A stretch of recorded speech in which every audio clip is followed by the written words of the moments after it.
Mago de Oz, después de la triste despedida de José Andrea, tras una era de éxitos y logros, pero más allá de todo esto, después de una gran traición, por fin la banda anunciaba que ya tenía nuevo vocalista. Más que un vocalista, un nuevo integrante a la banda. Habemos cantante, decía el anuncio, pero esto ya no era una banda, esto era una empresa, con un solo dueño y 3 socios siguiendo órdenes. Así era como Mago de Oz presentaba a su nuevo vocalista, Zeta, personaje que durante toda su triste trayectoria en Mago fue tachado de tratar de llenar el espacio que José había dejado. Juzgado por los fans, pero peor aún, menospreciado por el mismo Texas. Cuando Mago dio ese anuncio, de verdad que yo quería escucharlo. El contexto de ser un empleado más aún no pasaba por mi cabeza, y debo decirles que el día que escuché las primeras versiones que lanzaron de Zeta, con temas de Mago no quedé del todo convencido. No fue hasta el estreno de Shanandra que decidí poner atención, esa primera escucha antes de voltear a ver la computadora para ver el video y verlo a él con toda la banda. Quería primero empaparme de la voz, quería primero escuchar la canción antes de voltear a ver cómo se veía cantando con Mago de Oz. La verdad es que aquella vez me sorprendí bastante. Era una voz con un tono muy similar al de José Andrea, pero con mayor claridad a la hora de pronunciar las letras. Sin embargo, aquí empezaba la mayor decadencia de Mago. Hechizos, pócimas y brujería era un disco desde mi punto de vista demasiado flojo y ahora sí muy marcado en la composición de sus letras y en ser un modo repetitivo con todo lo que querían decir. Si bien ese tono de rock blues para mí es algo que me molesta, que siento que no le queda muy bien a Mago, aquí se notaría bastante. El disco en general para mí sonaba raro, no terminaba de encajar y no terminaba de gustarme. Para el día del debut de Zeta veríamos a un empleado atemorizado por la grandeza de la banda, pero más que nada por el rigor de quien ahora dirigía a esa banda. Si no me creen pueden buscar el primer concierto de Zeta en internet y van a ver cómo es que parece que le dicen a Zeta, dile que cante y que cante. Así cobramos, nos bajamos y nos vamos. Qué falta de respeto para el nuevo integrante y también qué falta de respeto para la gente que se había decidido ir a verlos y apoyarlos con este nuevo cantante.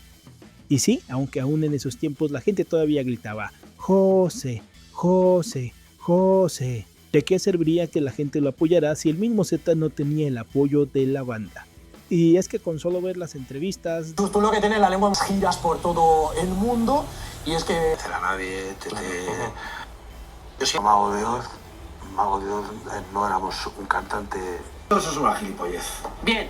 Pero que los músicos vivimos de esas gilipolleces. De golpe todo. Ahora dimos el videoclip del primer sencillo, Salandra.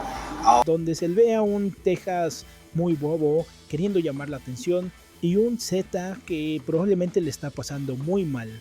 Y eso es en casi todas las entrevistas donde aparece Z al lado de este tipo.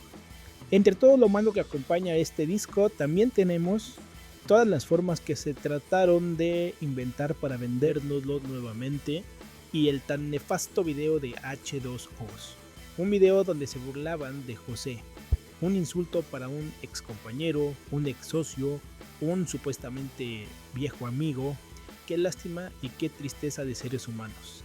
Más que nada que Carlos, Frank y Moja hubieran apoyado este tipo de acciones, demostrando una vez más que lo que dicen en sus letras no tiene nada que ver con las personas que son en la vida real.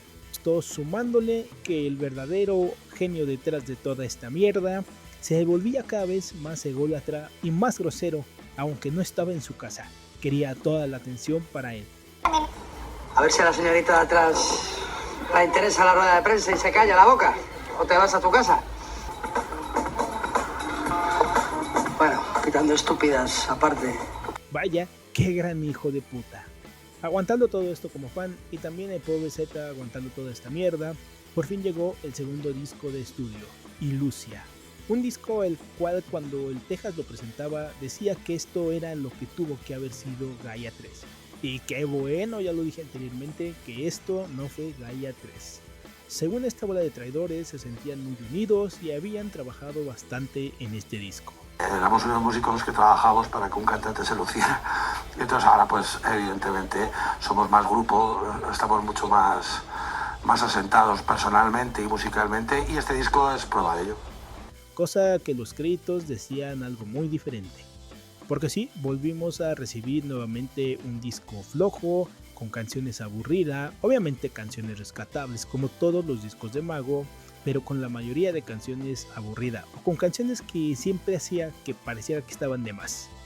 Una gira supuestamente innovadora con lentes 3D para ver una película, una presentación donde tocarían este disco por completo y luego la segunda parte del concierto serían varios éxitos.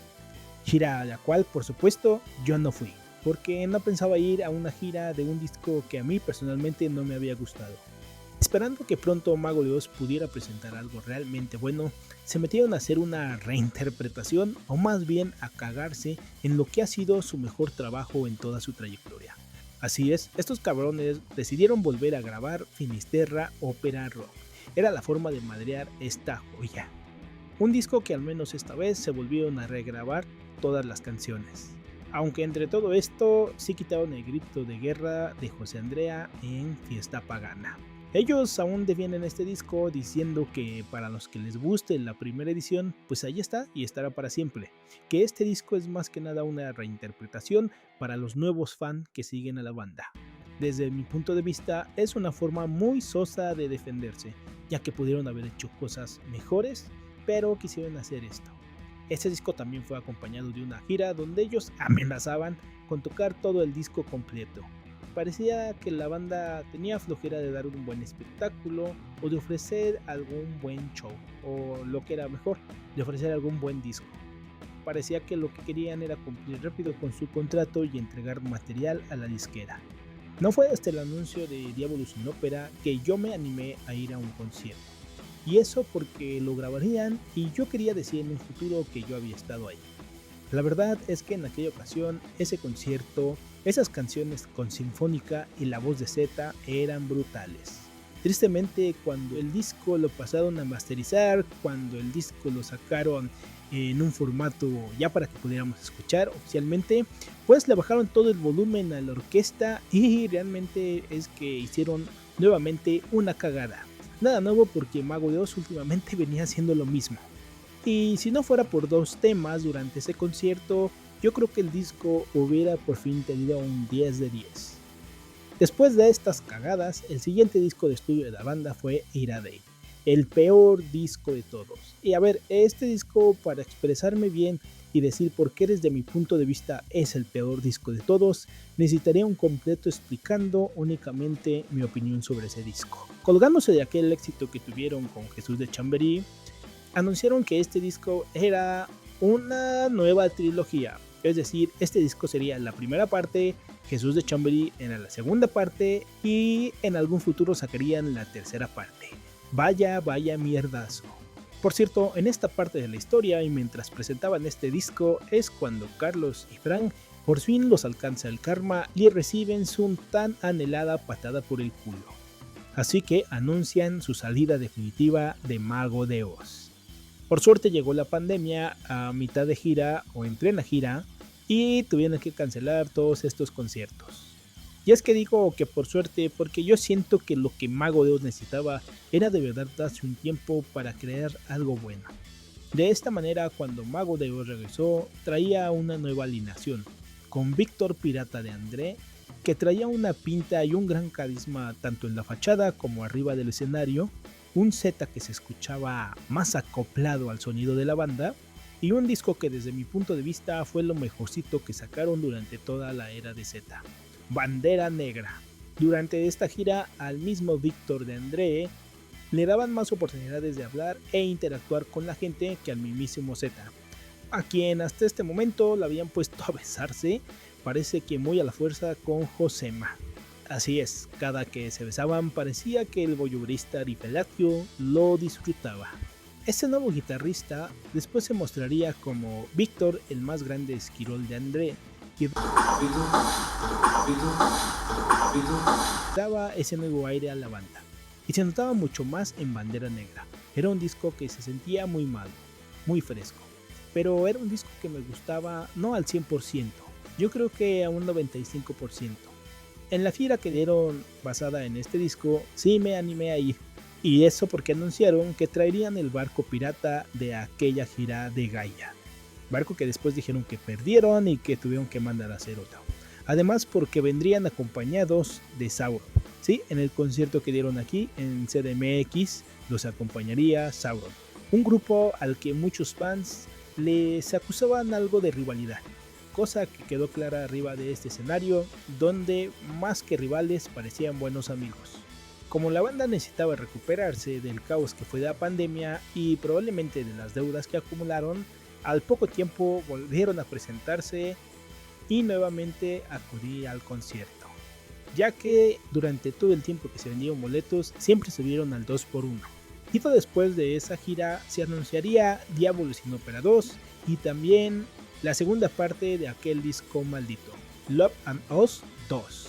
Durante los conciertos finales de esa gira que llevaban, la banda estaba pasando por un momento crítico, ya que Z se encontraba en estado de salud grave y no podía asistir a todos los conciertos. Así que tuvieron que verse apoyados de muchos de sus amigos, supuestamente amigos, que asistían a algunos conciertos para que estos pudieran salir. Claro, la banda no podía para una gira. Tenían que cobrar, tenían que pagar todas sus deudas, tenían que explotar lo que es Mago de Oz. Después de la salida del disco maldito y con el anuncio, o más bien con la fecha del concierto Diabolus in Opera 2 casi a la vuelta de la esquina, se anuncia lo que fue el fin de la segunda era. Z dejaba la banda y después de esto también saldría Patricia. Nuevamente la codicia, el maltrato o los intereses de un solo individuo se ponían ante lo que era una supuesta empresa. Así era como Mago de Oz terminaba su segunda etapa, con un gran evento como el Diabolus in Opera a la vuelta de la esquina, con mentiras que saldrían a la luz más tarde, dejando a un seguidor como yo ya sin ganas de tenerle cariño a los integrantes de una banda fragmentada. Porque aunque la analogía de Jesús María de la Mamada, por comparar a la banda con un equipo de fútbol, era algo que a mí siempre me ha molestado, a mí no me gusta del todo el fútbol. Y siento que es muy diferente una banda musical que un equipo al que le vas. Y más que un equipo de fútbol, yo veía una banda rota por dentro. Un tipo con más ego que respeto por los fans y por los miembros de su empresa. Una banda en la cual ya muchos otros miembros también habían decidido salir y no los he nombrado a todos y a cada uno para no hacer tan largo estos videos, porque quiero centrarme más en los temas principales o los que se notaron más en cada cambio. Así es como en ese momento teníamos una banda fracturada, rota y probablemente prostituida por la ambición. Al menos ese es mi punto de vista. Una banda que nos hablaba de la amistad, del amor, estaba siendo prostituida por el ego y la ambición de una sola persona. Pero ¿ustedes qué opinan? No olviden suscribirse y comentar, dejarme ahí un like y nos estaremos viendo en la siguiente parte.